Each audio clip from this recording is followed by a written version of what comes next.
So what overlying an element is, I have one element, right? One image is there. I'm going to place another element, means another image over that image, right? So and if you want, we can hide those images also. We can hide those images. How to do that one? So doc type. I will copy this part. So you need, we're going to copy this one. Okay, HTML. So whole thing we will copy here. Right, till here we'll copy. And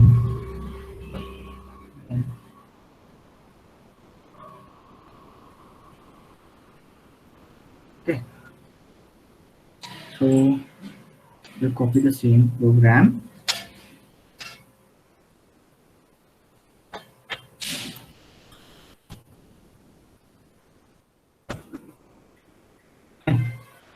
So in this program, I will just add, means I will try to add one more image here, because we are trying to find out what one image or another image, right?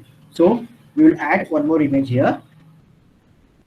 So that part is to do that image source equals.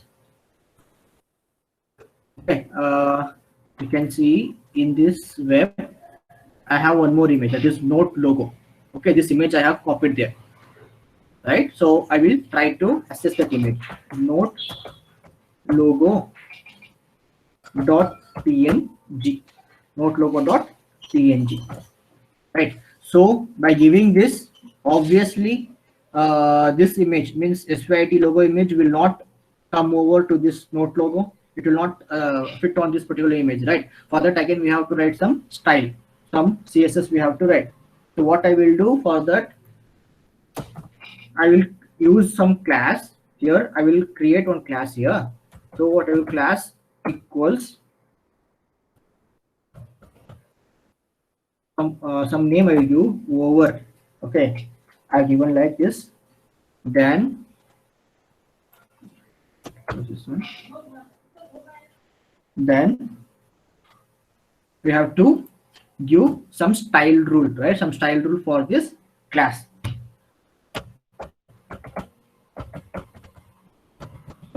This is the class name is over we have given. Then whatever the style rule we apply, whatever the style rule selectors will apply, that will be applied for this particular image. Okay, whatever the style rule we applied here under this over, it will be applied for this particular image here. Correct. So what I will do, position I will give absolute.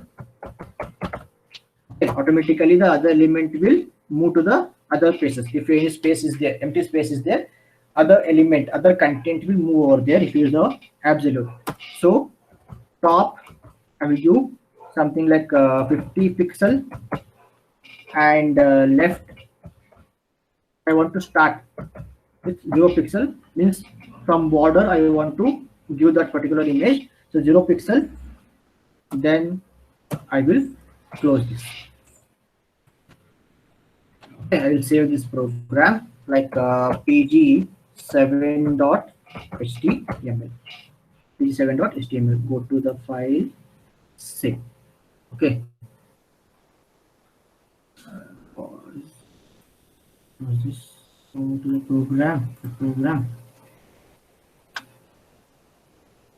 One with Google Chrome. You can see here, right? This program means this image, right?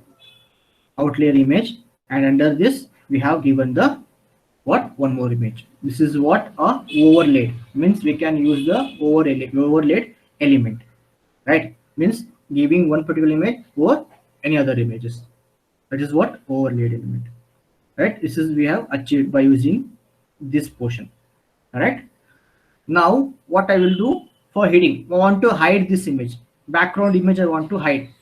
Okay, I want to hide the background image. This laptop type image is there, right? This monitor I want to hide.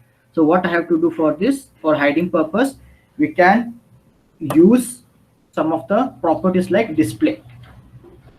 right? We have used display and visibility. These two are there. If you use the display none, display none under this one, right? So this background image will be hide. It will be removed from this container. You can see we have removed this one. Okay, we have removed this one. That particular image we have removed. In the same place, in place of display, if I use visibility, okay, if I use visibility hide, right, visibility hidden, save this. You can see